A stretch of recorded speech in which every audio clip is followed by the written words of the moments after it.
Hi guys, Richard from Forsyth here. Man, I just recorded a 20-minute video talking to you guys and it totally did not record. It froze. I hope it doesn't do it this time. Real quick, I wanted to do a Q&A video and give some shout outs. I'm super stoked about everything that's been going on with the channel. And especially since the 3 free guitar videos, there's been a lot of people jumping on board saying what's up. People from all over the world. So as far as common questions, I get this sort of like stream of repeat questions. And I try to answer all of your comments, but I'm not getting all my comment notifications. I don't know what's going on about that. I try to go to the videos and chase them down so I don't miss anything. So if I do, I'm sorry, but I'm trying to catch up with all you guys. There's been a lot of comments lately. So one thing I'm asked often is, what is with the music on the channel? Well, very simply, it's original music that has been recorded by myself or Daryl or bands I've been in over time at Forsyth. So all the music's been recorded at my studio. The studio's been in several different places, but it's always been Forsyth Productions. And a lot of people think it's Forsy the Video for some reason. It's not. It's Forsyth Video. 2 words. So that's simply put, you know, the band that sounds like Tool is my old band Orphic. The band that's kind of punky and weird is my old band Marvin. I played drums for. And you can find videos for them on the page. Like the hair metal sounding band is Balls Jovi, my joke hair metal band. It's on the page. If you search through, you can find stuff about it. But that's really all it is. It's just original music. I don't have to worry about copyright protection or anything like that, or copyright strikes. And it makes it more personal to me, and it's been really cool. Recently, a gentleman from Germany who goes by the name Spank Manager was asking about some of the Marvin music. He said, I can't find, it was actually Green Goblin's music. That was what we were named before Marvin. But he's like, I can't find anything on the web. Can you tell me some links to go to? I said, well, we never put anything on the internet, man. We just kind of jammed at home and around town, but I'll send you some MP3s. So I sent him the MP3s, and he was super happy about that. And we chat back and forth through email, so it's cool. And I met a lot of cool people. That's why I'm liking YouTube right now. So much positivity. You know, over on Facebook and all those other things I don't use, there's just so much negativity right now. And then I come over to YouTube, and there's a negative comment here and there. But for the most part, it's everybody's just super cool. So, another question I get, why can't we see ratings? Well, that's a very good question. You guys know what ratings are, the thumbs up and thumbs down on the YouTube page. Well, when I was really getting serious about the YouTube page, it's been around for like 6 or 7 years.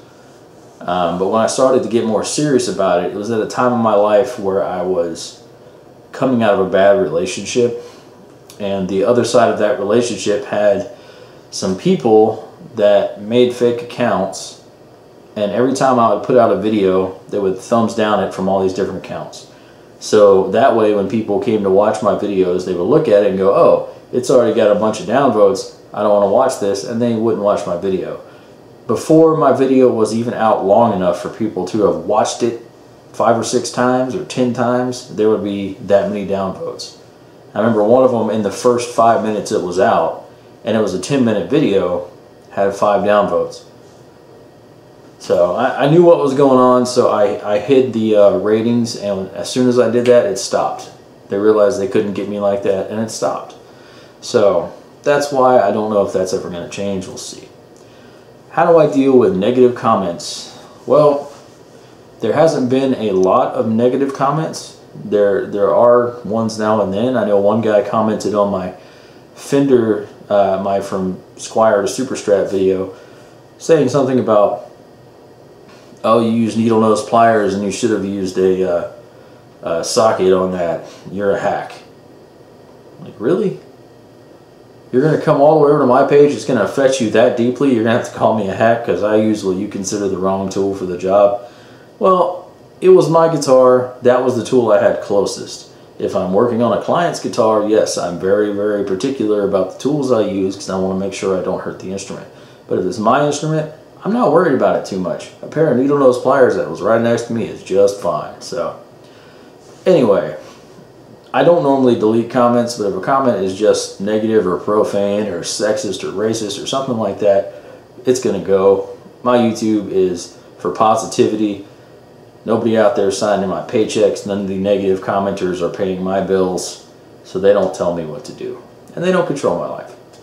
YouTube is too much fun and too much of for me, a positive experience to want to ruin it like that. So I don't even respond to those types of comments. If it's a negative comment, if it's one that's jokingly negative, like I get the joke, like some guy, I was wearing a Macho Man shirt and some guy said, hey, it's cool, it's funny that you're wearing a shirt with your own face on it. I said, thanks, I'll take that as the most macho of compliments. Thank you. Yeah, I can get jesting and stabbing back and forth like that, but just coming over to be brutally mean or racist or homophobic or sexist or whatever, that's not going to fly. Why do I have so few subs? Well, luckily my subs have been going up, but throughout the history of the channel, people come over and go, oh, that was great. Why do you have, I can't believe you have so few subs. Well, I don't jump on bandwagon stuff, and social media is also not what it used to be in regards to sharing videos, especially on Facebook. But you won't find fidget spinner guitars or Tide Pod guitars or whatever, or anything having to do with whatever's really pop culture. And it's not because I'm purposefully avoiding it, it's just I see no need to get on that bandwagon. That's really all there is to it. I've always said my channel is going to make it. It's going to be under its own steam, and that's what's important to me.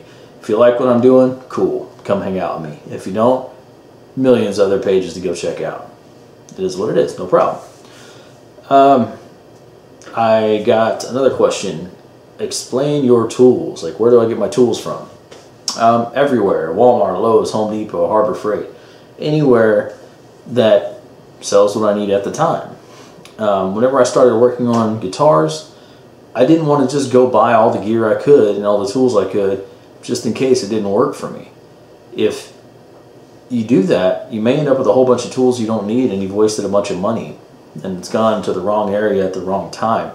So you have to think about that. You know, I say if you're getting into guitar work, buy a few basic tools, but don't go spend 50 bucks on a specialized fret hammer or, you know, $100 on the world's best fret leveling beam or whatever, because you may never do those things. You know, what I did was, as the jobs progressed and came up, I would then buy the tool I needed for that job. And I also learned to just modify tools I got from everywhere else. So in that way, I wasn't wasting a bunch of money, and I've built up a stockade of tools now that I rarely have to go buy another tool. Yeah, I will say this. Sandpaper, though, from the beginning, buy as much sandpaper as you can. If you find sandpaper on sale, buy it. Because, you know, a guy asked me, what's it like working on guitars? I said, well, it's 10% bravery, 90% sanding. Yeah. So that's basically it. Just commonly asked questions I get. Maybe it'll answer some of the stuff you guys have been thinking about. But if you have more questions for me or Daryl or anybody on the channel, shoot me a message or send us a comment or drop a comment on this video. And we'll try to do another one of these, and I'll maybe get Daryl involved or whoever else, and we'll maybe make it a thing. Because I plan on trying to do more talky videos like this during the week, because that's all I have time for. And on the weekends, do the bigger project videos that people seem to like. Because I like them too. And then the other question was, what's it like talking to people from around the world? That is amazing. Like I said, I just met Spank Manager from Germany. You know what? Let's do some shout-outs. Ronnie Knows from the UK. Man, it's awesome. There's a lot of people from the UK who talk with me, and I learned new bad words from the UK, like twonk and stuff like that. He's a twonka. I know, I sounded more like Kennedy than any kind of British. But anyway, so yeah, shout out to Jimmy the Guitar Tender. He's a new guy, popped up on the channel, commenting on a lot of stuff. We've been chatting back and forth about guitar business, which is awesome. Kyle Jeremio, he's a budding guitar luthier himself, working on stuff, getting his tools together. What's up, man? Yeah, someone named CC, that's just the name, CC, I don't know if it's CC DeVille or what, but it's just CC. But they're a guitar player just starting out, and he found my channel. He's like, I watched a half a dozen of your videos in a row. It's been it's great. And you know, it's like super cool, man. And he's just starting out learning guitar. I've been chatting with him. So yeah, so he's a beginner now, but CC will be an expert in no time, I have no doubt. Yazan Al-Azmad, he was talking about doing a giveaway with some of these new guitars we got for free that were given to me, and those are all spoken for, but I do have another giveaway idea. I'm going to run it by you in a video here soon and see what you guys would like.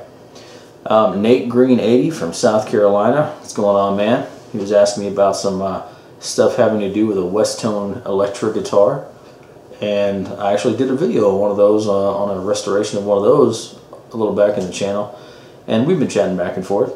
Southman Paw, I think I know who you are, man. I think I know who you are. I won't say it on here, but I think I know who you are. Andy Ketterling, he's a musical friend of mine from Facebook who's made his way over to YouTube, and he chats with me now and then. And I want to shout out to the OG commenters, Adele and Demon Arts. You guys are like supporters number one, OG, back in the day. Even though back in the day it wasn't too long ago, because we just recently started getting popular enough to be noticed a little bit. So anyway, just wanted to say I thank you guys so much, all you new supporters and everything. I appreciate it. And tell me where you're from in the comments. I want to know. I really want to know. I've met people from Oregon and Indiana and just all over the place. Chicago, Australia, Austria, everywhere. Super, super cool. It's one of my favorite parts of doing this kind of thing. So guys, from the bottom of my heart at Forsyth, I thank you, I appreciate you, and I will see you next time.